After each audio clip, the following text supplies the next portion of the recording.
What's going on, everybody? Welcome to the Re-Up Podcast. With me today is my co-host Hector, aka 61. And today we have a very special guest joining us live on Zoom. She's a talented young woman who's here to share her thoughts on her on today's style and fashion. She's a wardrobe stylist, a style connoisseur. She's modeled for big brands such as Footlocker, Lady Footlocker, DKNY Sport, and has worked for Ronnie Fieg's store brand Kith here in New York City. Let's give a big warm welcome to the beautiful Lissette Hughes. How's it going, Lissette?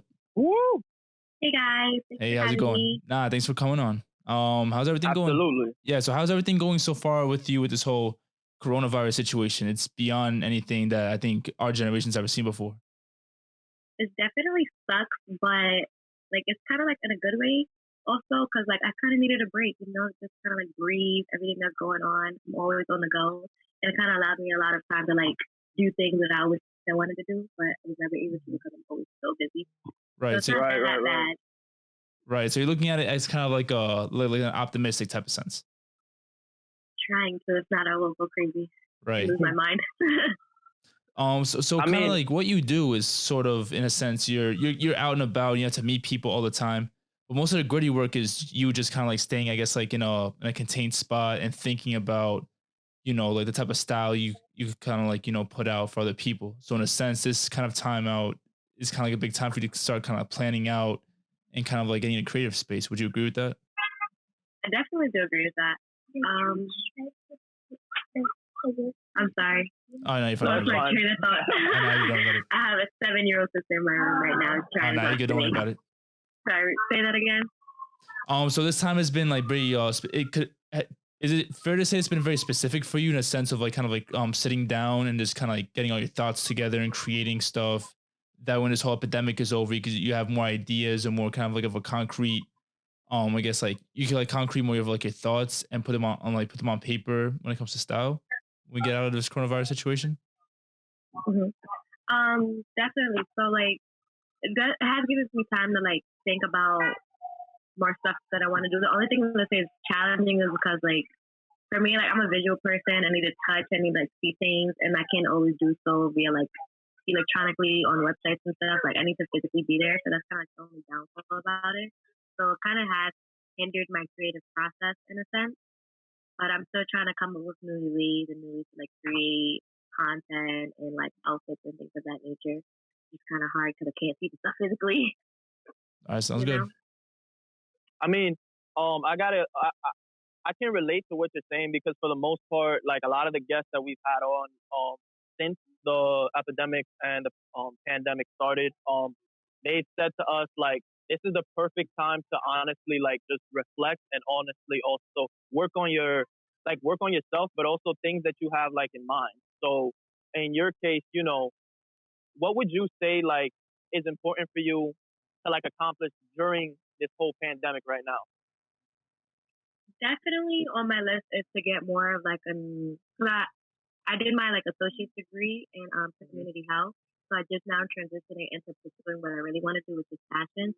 So definitely taking the time to like work on my college applications and making sure my class and everything is all set, making sure everything as far as school is set, and I have a plan on what classes that I need to take to make sure I'm on track. So that's one thing that I've kind of been doing as part of my goals. Also trying to like revamp my Instagram and my platform and what exactly the message I'm trying to portray. Because before it was like a little bit all over the place on what I wanted to do. I had so many like aspirations I wanted and I was all over the place. So now I'm just kind of making a plan of what exactly I want to work on, what kind of different platforms that I want to hit. So if that's like streetwear content or beauty content. I started drawing, the graphics. I'm making a list now of what are the things that exactly I want to work on and then just focusing on that stuff instead of trying to be all over the place. Would you label yourself? Like, would you label yourself as just one thing? Okay. So you're like a whole triple threat. In a sense, yeah. Okay. I don't want to limit myself, like I'm open for anything. Okay. This type of business seems like it's very good for people who don't want to limit themselves. And even nowadays with social media, you could go into a whole bunch of different types of markets. Would you say that your portfolio and your social media have to go hand in hand? Because the social media piece is kind of like a big visual for a lot of schools or even for a lot of big companies nowadays. Say that again. It went out a little bit. Sorry. Would you say that your portfolio and your social media kind of go hand in hand for maybe like a future like employer or for other types of companies that want to see a visual along with everything you've done before? It definitely does. Like depending on what I'm applying for, what like the position is, I'll definitely would use if I'm up for like a marketing position in that sense, I'll definitely use my page or the brand that I work with to acknowledge the fit, the clothing line, and I will use those two social media platforms a part of my portfolio to kind of show how I market myself and this brand as well, and kind of how we are interactive on Instagram. All right, it's pretty good. Have you ever done an interview like this before, or would you say you're more of like a face-to-face like interview type of person? Definitely face-to-face kind of person. I kind of respond and react based on like people's vibes and aura. I'm like really into that. So this whole like virtual webcam, so new. Right. I got you. Definitely. But Nice. most of the interviews that I've done was like blogs and stuff. So I didn't really interact with anyone, just answered questions. Okay. So this is like in general, this is like a whole new experience in like period. Like would you say in so do you take up like face to face meetings a lot, or would you say you prefer it like you said interactive? Majority of meetings are definitely face to face. Whether it's like me doing like modeling or me doing shoots and stuff or model castings, I'm face to face all the way. Okay. I don't even like to text. I'm a FaceTime person. Oh, yeah, even for us, like this whole situation's been crazy because like we do all before this whole pandemic, we were doing all of our interviews face to face in a studio, and I feel like even with conversations, conversations are meant to be in person. Obviously, through text message and phone calls, it makes everything a lot easier. Due to the situation sometimes, but I think like you said, like we're definitely more of like face to face type of people because I think you pick up more stuff sometimes in conversations that's not necessarily said. Sometimes you kind of like feel up, like you feel up on people's vibes. You feel like how people are feeling at the moment. You get more out of people when you speak to them in person. People's auras, yeah, definitely, I agree. Nice. So tell us a little bit about your background. Like who is Lissette Hughes as a person and stylist? That's a good question. Who am I? I am me. I'm just kidding. I don't know. I actually don't really have an answer to that, only because I'm still figuring myself out. I'm still trying to figure out who I am and what I want to do. I feel like the stage that I am and my age and my growth is definitely like the stage where you're trying to figure yourself out, like who you are, what kind of person you want to be. I don't know who I am. I don't have an answer for you. Is that a difficult process, kind of like in the age that we're in, especially for you, because you just came out of community college with a completely separate I guess like degree that you want your actual occupation and your actual career that you want to be in. So is it kind of hard, like in this stage in your life, kind of like figuring out exactly what you want to do and kind of like discovering exactly who Lissette is? It's definitely been challenging for sure. Also, the fact that I'm taking like a huge leap from one thing that I spent like 2 years doing, and also like my 4 years of high school, I was pursuing like something medical wise, like that was always my goal. So that's 6 years right there where I always had this one thought, one idea of who that's going to be, what I'm going to be doing, and now I completely changed that and revised it. And it's definitely challenging. It's definitely scary, but also it's thrilling in a sense because it's like I don't know what's going to happen next, and I kind of like that not knowing what's going to happen next, where this road might take me or might lead me. And it kind of pushes me and drives me and motivates me, honestly. What made you start with health, then end that completely and go into fashion? Right. Well, I've always been into fashion, like my whole entire life. Like I've always been inspired by like 90s themes, apparel, and TV shows. Dope. I guess it's just the fact of why I got into health. Maybe because I went to health high school, and I got into the high school because of my dad. They had a program where they said you could go to college free for 2 years if you did so and so degree and kept you a certain amount of grades, like a scholarship program. Okay. So I was in that high school, and then just me being in there, I kind of never really branched out, even though a lot of kids did and didn't stick with the program. But then my dad got into a car accident when I was around 15 years old. So since he kind of put me in the school, it was just like my way of like, okay, I'm going to keep doing what he wanted me to do, kind of. I just never really stepped away from that. Kind of always felt like, oh, what my dad want me to do? And I was doing everything to kind of please him and like my family and stuff. And then after a while, I realized I was unhappy like this is not who I am. I'm doing something for someone else. I kind of just feel like I had enough. After my 2 Yeah. years, like I'm not gonna do my bachelor's and anything else related. I'm gonna do what I want. What was your Do you think family's that that's reaction tough? to that at first? Is that again? What was your family's Well, reaction to that when you made that big, when you finally put your foot down and said, "Hey, I'm not doing anything health related no more. I want to go into fashion." Well, half of them were like, so I come from a family full of like everyone that's in law enforcement, like literally down to my grandma to my mom. Okay. wow. Yeah, exactly. So they're all about getting a 9 to 5 job and stable job with benefits and all that. So when I told them what I wanted to do, they were definitely half of them were like shocked and like a little disappointed. And then the other half were just like, well, okay, if that's what you want to do, just we support you, but you will have to support yourself in a sense. So like normally my family like they kind of cater to us, like they'll put us all through school and they'll like buy books and everything, and they still do support me, but it's just not the same. Definitely, since I'm doing fashion, it's more like I have to figure everything out on my own. What I want to do, I have to make sure I'm on top of myself with my FAFSA and everything, and making sure I have all my books and stuff and all my classes and everything's good. So definitely, yeah, I'd probably say that they're not that happy about it, but they're supportive, half of them at least.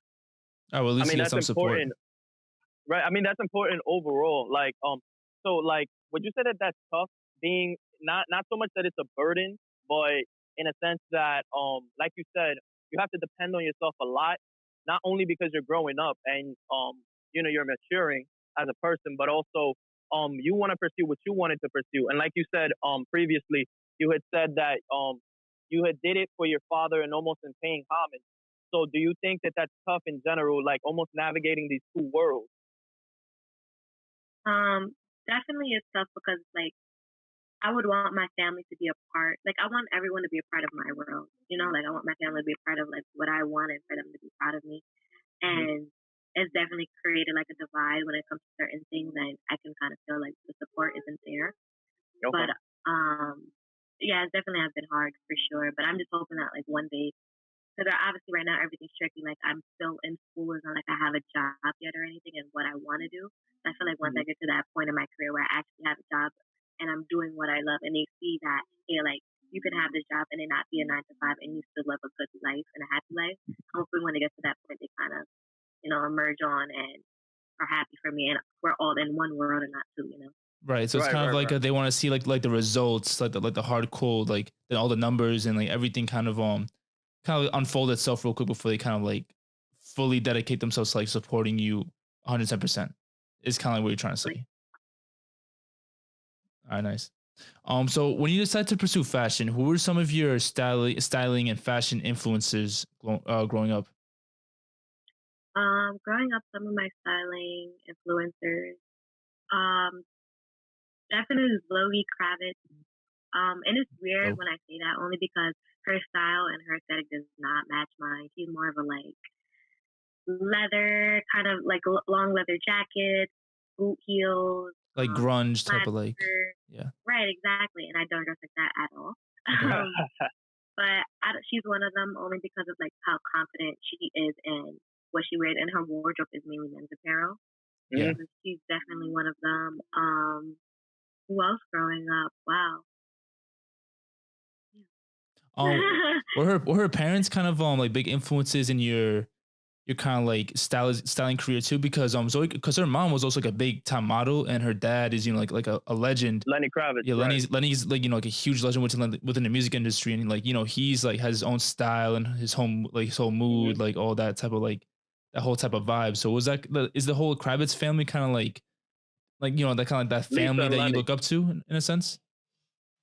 I mean, I love the family. Don't get me wrong, but my like as far as like idol and inspiration has always been Georgia Zoe Kravitz itself. Right. Okay. Right. So Yeah, who else were you gonna mention for influencers growing up? Aaliyah, Nice. definitely love Oh, Okay. that's a Aaliyah. yeah, Dope. That's like everyone's fave. yeah. Who else? Chris Brown back in like his Oh, sick. 2000s kind of Like phase. back when he was like young and all that. Yeah, he had the baggy clothes, Right, the '05 phase. right, exactly. Yeah. That phase of Chris Brown, he's definitely one. Um, who else? I'm trying to think. Back then, my dad definitely was one of them. He's not Oh, really? famous. Okay. He's not famous. Right. Who else? I mean, you actually brought up a good, like, I'm thinking right now in my head, I was like, when you said about Zoe Kravitz, I was like, I remember seeing her in the I Know video by Jay-Z, and that video, she killed it because you saw like 3 different sides of her. And I remember there was that one fit that she put on, like, you thought she was a Bronx chick, and I was like, you can see almost like what he was aiming for, but you see how she can kind of almost like play a lot of roles, but actually like her fit and the way she styles herself, it's very different and unique. So And like, he's very versatile. yeah, And Aaliyah's for a big sure. one. Aaliyah's a big one too, especially for Tommy Hilfiger denim. I think like that she was Yeah. a huge boost for Tommy Hilfiger because it kind of introduced, I guess, like them to the more like, I guess like like the like kind of like urban like city kids. Like we grew up with Tommy a lot because of people like Mhm. Aaliyah, because like that old school like the denim like the what's it called, like the Overalls, like overalls, yeah, DMX. the overalls and all of that. So I think that was like a huge boost for like fashion in general that a lot of people really don't mention that much when they think about Aaliyah. It's not just a voice; it's that she was a huge like she was one of the first influencers when it came to like this whole fashion thing before social media really popped up like that. Let me see what else we got for you today. Yeah. So yeah. So Hector, you got any questions for her? Of course. So sticking to what my co-host had said before. So I was like snooping through your Instagram, right? And I saw that you play with us. Yeah. You know how to do my research. We gotta do our homework. Yep. So I was looking through your Instagram, and I saw that you play with like different fashion brands. You know, whether it's high tail or like low end fashion, but you make it work. I've seen brands that you've used like Carhartt, Stone Island, Needles, Yeezy, Jordan. So would you say in general, when you put on these fits, right?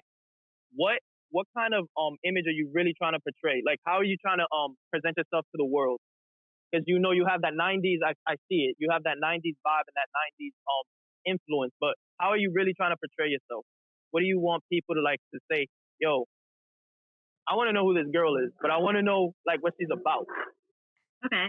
I feel like my overall stance on what I'm trying to portray as like who is Lissette and that Zoe, definitely I like to be comfortable because I'm always on the go. Okay. I feel like that should always, like, for a majority of my outfits, whether it's one piece or it's the whole entire fit, there's some component of comfortability in there, some kind of component of that. And also I just kind of want to portray that not everything that you have to own to be fly or to like look cool or whatever, it has to be blingy and shiny and brand new. It could be a distressed tee that you got for $3 that was like 30 years old, and it kind of has some history to it. Like, I want my outfits to just be more than say something like, oh yeah, this is the new Palm Angels. Don't get me wrong, I love Palm Angels and I love their brand.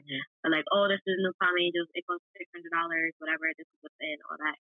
It's really no story or meaning behind to it. To me, in my personal opinion, it just shows that you're very materialistic. That's kind of my outtake on it. But I would rather my pieces tell more history and kind of have a story behind it. You know, like most of my thrifted tees are from my dad's closet. Like majority of them are from his closet. So that's kind of like the history behind them. So in other words, yeah. Sorry, I'm sorry. You were saying something. No, go ahead. So I was gonna say it's more. It's not really like how you wear. It's what like what you wear is how you wear it. It's pretty much kind of like what you're trying to say. What type of thrift stores do you like hitting up, like in the city specifically? That like your go-to thrift stores. Okay.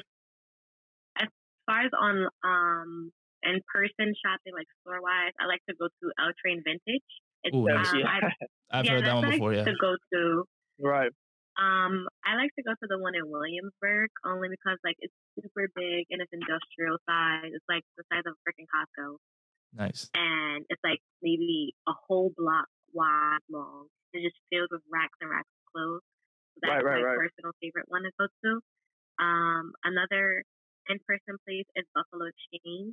Only reason why I like Buffalo Exchange, they sometimes have pieces, don't get me wrong, but I like the fact that I could actually bring some of my old clothes that I don't wear, bring it in and get store credit for it or cash. I don't have to spend any money. I'm kind of just recycling my clothes. Oh, that's dope, honestly. Yeah, instead of just throwing it out, you could just, give it to somebody. Yeah, kind of like that because, That's what's up. So what would you say is the toughest part about being a female stylist in today's generation? Say that again. What would you say is the toughest part about being a female stylist in today's generation? Definitely the fact that the fashion world is male dominated, and just now women are starting to kind of grow into it and kind of take over. Right. But I feel like definitely the fact that it's male dominated, and we're still in an age where unfortunately men still look down on women, like we don't know what we're doing. Mhm. I feel like that's one of the hardest parts about it. Also, the fact that there is no real route to how to become a stylist. Like you can go to school and get your degree in being a stylist, but that doesn't mean you'll be successful. Right. Like I know some of my personal friends who actually have a career as styling, and she didn't finish college, and she's styling for plenty of like NBA basketball players. Oh wow. And so there's just really no real route to it. So it's kind of hard and confusing because you don't know where to go, who to talk to, kind of like what's next, you know? Like if you're a doctor, you know, you got to go to medical school, you got to do your board, and then you got to do your residency. Like there's like steps to it. But for styling, there's no real pathway. And it's kind of just a little bit confusing. I think that's also the main thing about it. That's a great point because that used to be the joke with my fault, Mateo. That used to be a joke with my friend back in the day. Like we used to always be hanging around Soho and downtown, and we used to pass FIT all the time. And that used to be the joke all the time. The kids who thought they were going to FIT and thought like they had like a job lined up in style, and we would look at them and we would be like, just because you go to FIT doesn't mean you're gonna get that high fashion brand job. Like everybody knew that. Like, and it was like almost like the inside joke. So I like that you said that because when I look at style, I'm a big styling head myself. So when I look at style myself, all I'm looking for is that you actually like go out of your way to best represent yourself, but you're not trying to like not so much stunt, but you're stunting. If you're gonna stunt, you're stunting with different pieces. So like you said before, it's like I can have almost like a tank top on, but I can have some Balenciaga track pants, and it's the way that I go about it. You know what I'm trying to say? Right. It's the way I present myself. Like, so I like that you said everything that you said before because I almost have like the same mindset you do. I'm very big on style myself. What's your sign? Oh, I'm a Sagittarius. I was gonna say you was a Leo. I was about to say, hey. Does that go into fashion? The whole the whole like, astrology type of thing? Is that a thing? Believe in astrology that much. Some of my friends that are heavily in like the fashion world, like that are stylists and like models and all that, they believe in that crap. So I don't know. Everybody has their own mindset. That's joke. Yeah, I don't really take that seriously. Who would you say are like the big heavy hitters for female like fashion connoisseurs or stylists or anybody in the fashion world nowadays? I know Aaliyah May gonna be there. Yeah, Laylee May's definitely. She's been doing a lot. I feel like Vashti too, but absolutely. When she did her debut, I feel like she should have been doing her debut now. She kind of did her debut back in like maybe I think 08. Around that time is when she kind of came out and she was doing her DJing. Then her sneaker came out not too far off after that, and I kind of feel like she, because of the fact that she did it so early, and the world wasn't ready for her, people kind of don't really talk about her that much. Right. And I feel like if she did it now, and she did her debut around the time of Laylee May and Melody Asanya, and was good, and all these other influencers and stylists and people of that nature, she definitely would be considered a heavy hitter. So Vashti, Laylee May, I want to say Laylee May stylist Sasha Elaine. Not a people not a lot of people know about her, but she's a pretty dope stylist. And not to cut you off real quick, you had mentioned Vashti before. Do you think she was overshadowed by the fact that she was going out with Pharrell too?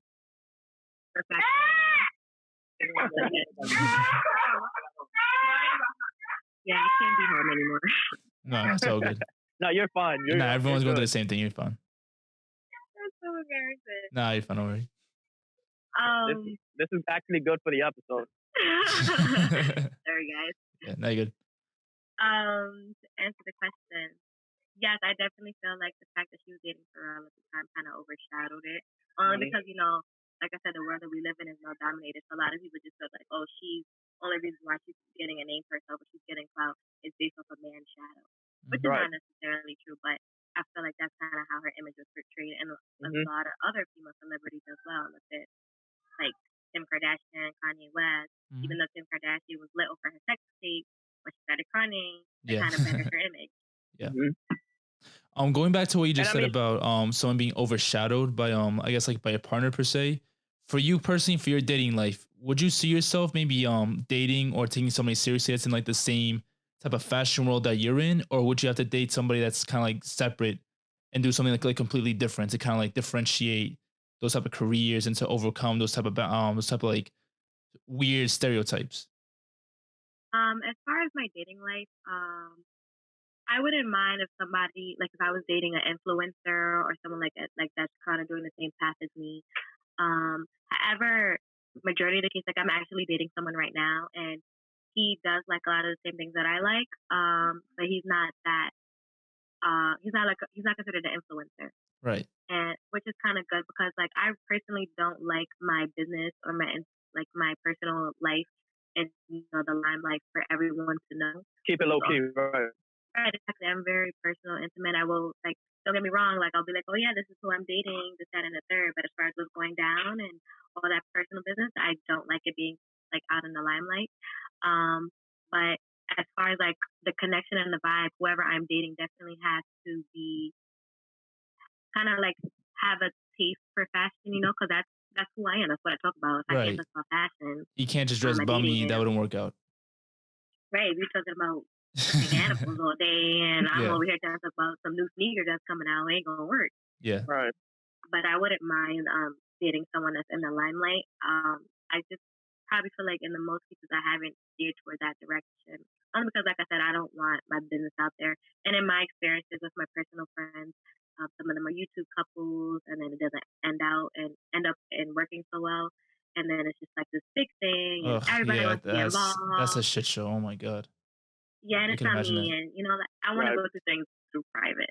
Yeah, no, good. It's like, I think the YouTube thing that's very interesting that you pointed out, because people don't realize that like when you're like a YouTube couple, right, and that like your relationship ends, that's an end to not only your relationship but to the YouTube channel. So all the work you did for the YouTube channel, the branding, like because obviously we run like a YouTube account, like me and Hector, so like that's a lot of work just running that itself. Yep. So if it ends like that, then all of that work for what? Just like for nothing. I'd rather just break up with somebody. Yeah. Breaking up with somebody is way easier. Yeah. I was gonna say that we're very picky about who we get on the show too. So like managing all of that and just running the account, trying to get people to like tune in and just in general like run the program like Mateo said, it's a big deal. So I imagine like you being like a person of notoriety like on YouTube, it can only cause more stress. Yeah, it definitely has. Being like in the limelight is not as good as everyone thinks it is. Like everyone's like a lot of people message me saying like, how can I be an influencer? Oh my god, like you're so cool. And don't get me wrong, I love all the love and support, but then it comes to times where it gets very personal. Like I've had some people literally criticize me about like how I look, or like talk about me, or like I'm dating someone, and then they'll hit me up and be like, oh yeah, I know who you're dating, or like, oh, did you know like your man did this and that, like, and it causes like a lot of problems. Crazy. Yeah. So being in the limelight is not easy to not practice up to be at all. Which is why I'm also very selective about kind of like who I date, Right. because now I'm putting them in the limelight, and now people are gonna want to be in their business. Like, who are you? Why are you dating her? So I'm very selective about that too as well, because I have to make sure that it's not gonna cause problems, and they're gonna be able to understand like what it means to kind of be with me, like your business. People's gonna want to be in your business. People's gonna try to come at you. I've definitely had people that have literally hit up my significant other trying to ruin my relationship with lies, and it's like fake pages of 0 followers, 0 accounts, like crazy. 0 photos, all that. I'm like, oh yeah, your girl did this and that and third, and we never know the person is. Yeah, crazy. A lot. Not easy at all.